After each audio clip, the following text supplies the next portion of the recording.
We now move on to next business. Under Rule 13.8 of Standing Orders, I have selected an emergency question from Jackie Baillie. The text of that question is in the revised business motion. Ms Baillie.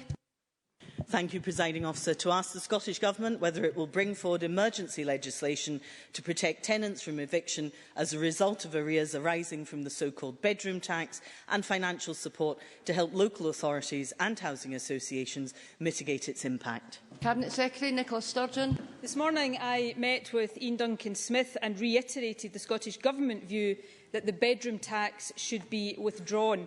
The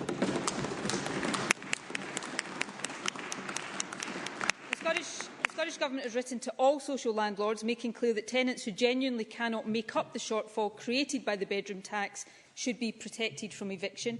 We have also made clear that no SNP-led council will evict tenants in these circumstances, a policy position rejected by the Labour-Tory administrations in Aberdeen and Falkirk. Labour's rhetoric on the bedroom tax is therefore exposed as empty by their actions at local level and at Westminster.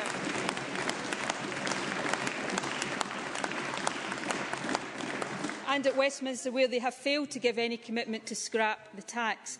We believe the approach we are taking is the right and sensible one, and in line with existing legislation, we expect the same sensitive approach to be taken to tenants getting into financial difficulty as a result of other aspects of welfare changes. The change proposed in the question would create an anomalous situation and would provide no additional protection for people getting into difficulty as a result of welfare cuts other than the bedroom tax. Further, it would involve the Scottish Government taking £50 million out of other areas of public spending, with inevitable consequences for vulnerable people across the country. Finally, it is a fact that the only way for Scotland to be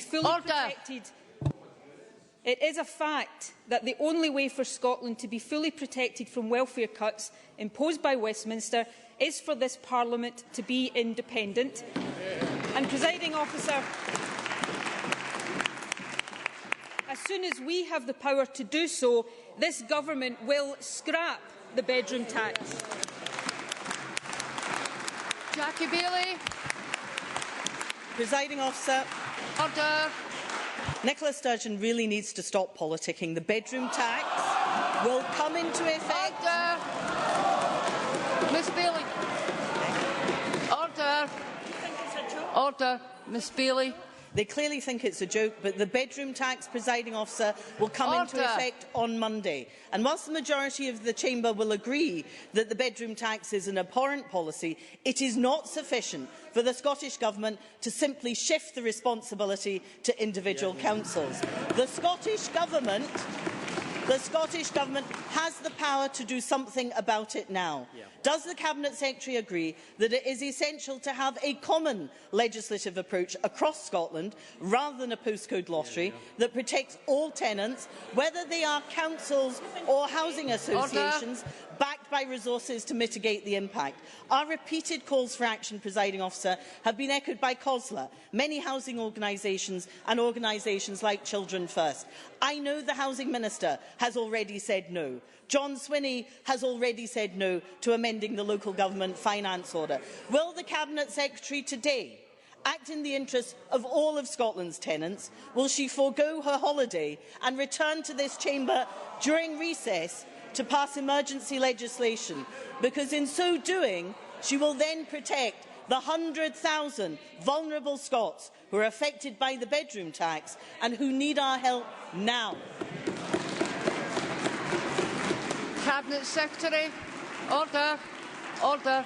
Cabinet Secretary. Presiding Officer, it is firstly my understanding that Jackie Baillie has misrepresented the position of COSLA in this chamber. If that turns out to be the case, then I trust she will come back to the chamber later this afternoon and correct the record. The Scottish Government will continue to do everything within the powers and resources that we have to protect vulnerable people across Scotland. But Labour's position on this issue is shamelessly hypocritical, and it has got nothing to do with protecting vulnerable people, because behind Jackie Baillie's rhetoric, the reality is very different. Firstly, we have the reality of Labour councils voting against a no evictions policy. In other words, Presiding Officer...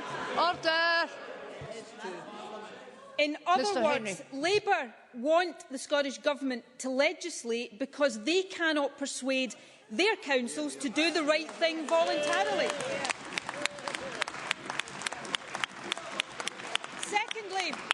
Secondly, we have a point-blank and disgraceful refusal by Labour to say that they would scrap the bedroom tax if they were re-elected to government.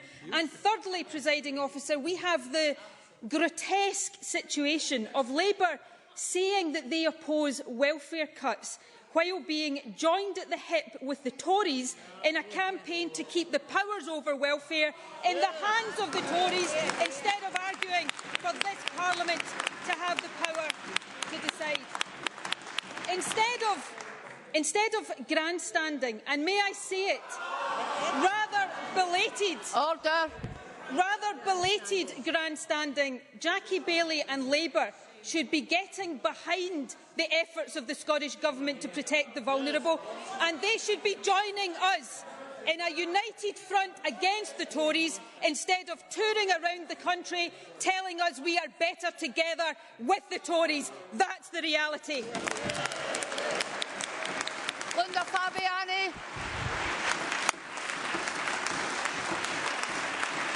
Linda Fabiani. Thank you, Presiding Officer. Is the Cabinet Secretary aware that Ian Duncan-Smith, following a severe heckling by victims of his brutal welfare cuts in Edinburgh this morning, is on his way to have a meeting with the Welfare Reform Committee members this afternoon, held in private at his request? And does the Cabinet Secretary share my disappointment that instead of showing that united front to stop these cuts happening in the first place, the Labour Party here is choosing to act as a human shield for the Tories? And does she agree that they should be utterly and completely ashamed of themselves? Cabinet Secretary.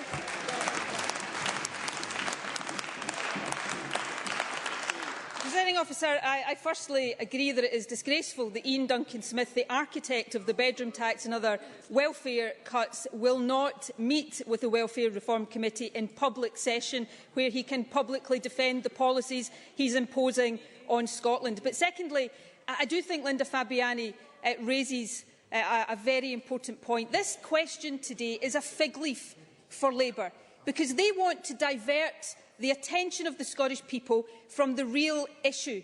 And the real issue is this, that because powers over welfare remain at Westminster, then we have to put up with a Tory government that we do not vote for imposing welfare cuts and the bedroom tax on Scotland. And if Labour really cared about vulnerable people across Scotland, then they would be having a united front with the Scottish Government against the Tories.